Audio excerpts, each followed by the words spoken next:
Well, welcome to Sherry Rogie-Fiddler and Mark Titterington. Great friends of the Forum.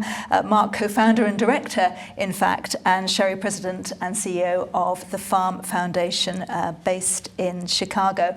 We are, of course, talking about the GFFPI, the shortened version of the Global Forum on Farm Policy and Innovation. And you were here last year to set out the mission, the values as it launched. So my question comes to Sherry first, which is 1 year on. How is it going? We talked about a global view because food systems are global, but I know you've been busy, so please do give us a progress report because I think you literally have one. We do. It has been a very busy first year after the launch. First, we gathered in Paris at the OECD, gathered a variety of stakeholders together, really trying to look at this intersection between trade and sustainability, to gather their perspectives. An exciting time. We gathered in small groups to hear the different perspectives in the room, and it resulted in this report that you mentioned.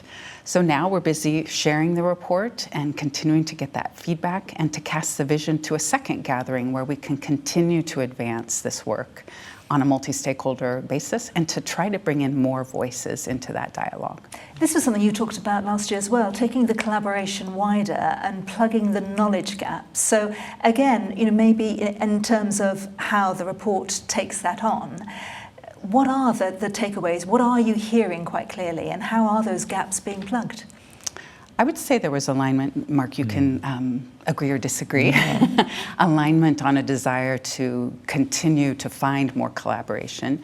And I think a move towards being more outcome-based and that is, there are differences across the globe in terms of how each of our countries are approaching trade and sustainability. But we do want to keep bringing in more of those voices, especially from the global south. At the moment, the founders are Australia, Canada, European and the US, and we do need those global voices in order to try to advance this even further. And Mark, because we had Richard and Tyler here last year, so representing Canada and Australia. I know that you've certainly been to Australia, you've been to see Sherry as well, I don't know if you've been to Canada, but just getting that sense of, we know the theory, we have different ideas of how to come at it to solve some of the problems, and the how-to is the missing jigsaw piece. Yeah, I think what Sherry refers to, the need to focus on outcomes is something that really went through all the discussions that we had at the event in Australia when we joined you in Chicago.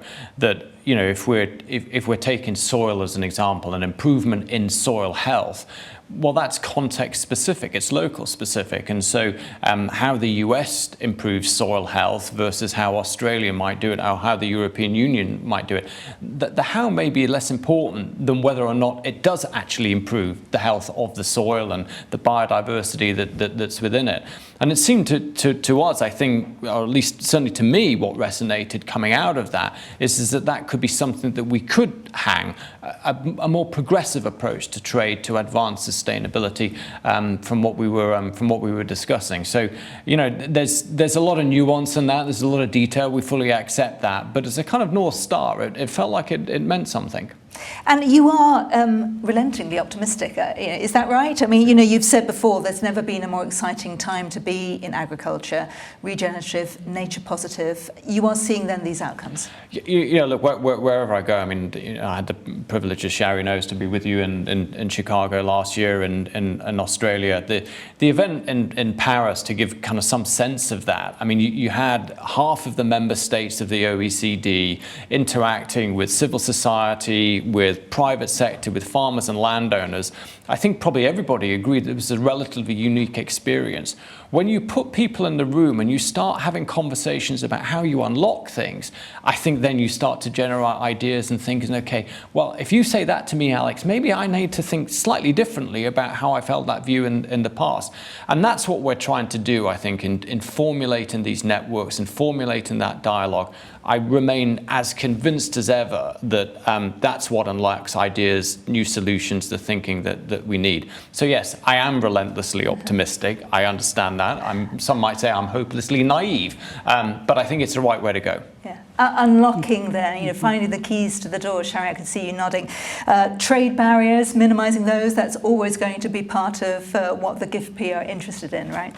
Yes, and I'd say I am not only an optimist, but I am also a pragmatist and practical as a farmer myself. And so I think for me, the optimism comes from not only all the innovations and tools that we have in our toolkit now as farmers, but at the global stage, and the power of GFFPI is that desire to collaborate in a polarized world. And I think that is something that we are all passionate about, is that need to keep that collaboration and that dialogue going despite the polarization in the world. I'd say, you know, they say that the darkest hour is the one before dawn, and I can understand why people might think, that some people might argue that we're perhaps a little bit disconnected when you look at the protests that have been happening in Europe.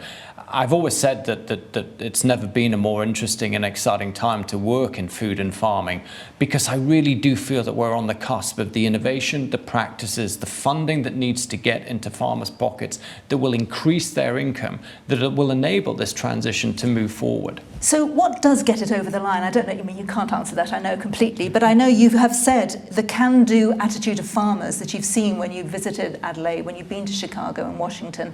You've seen that, but there is frustration, as you say, today. We've seen, you know, there's heat in the debate. Yeah, look, I mean, I'll reiterate it again because I have to. Two things. One, farmers are environmentalists. They live in nature. They are part of nature. Without nature, we don't produce the food, the feed, the fuel, the fiber that we want. Secondly, their incomes are under pressure. They've not had a fair return on the value that they create, including from us as consumers in terms of what they spend and what gets back to the farmer. What unlocks this for me is we've got to start thinking systemically. It can't be about this regulatory intervention or that policy intervention or this particular subsidy. It has to work within the limitations of what policy and regulation can do, what the value chain can pay, how we get actors like the financial institutions to come in and fund sustainability through their lending practices, how we get these new revenue streams onto farm, whether it be from renewable energy or ecosystem services. We have to think systemically about how these things work together. Systemically then, and scaling up, I know, is another part of the debate. So, Sherry, what would be your final message for this year and looking forward to what the GFFPI will be wanting to achieve in this year? Well, certainly in the US, I hear a lot of optimism. I don't hear the same kind of frustration in the US from farmers because they are creating these solutions from the land. They are implementing the innovations and technology. So I think for me, my desire is to raise up some of those solutions and continue that dialogue on a global basis so that we can have a good trading system moving forward over the next decade. I'd add to that as well. I think you know, some of the solutions that we've started to see emerge from the ecosystem service markets in the US, where you do have farmers, you know, achieving between $60 and $80 a credit for their carbon removals. The money that the US government has been putting into climate solutions is unlocking a level of innovation and progress that I don't think we've seen. I'm not saying that the US is better or worse than Europe, but I think it reinforces the point that we've got to take the best practices that are happening all around the world and put them together in a systemic change that enables farmers to succeed. Mark, Sherry, thank you so much. Enjoyed the forum today. Good luck with GFFPI. Great to see you. Thank you. Thank you.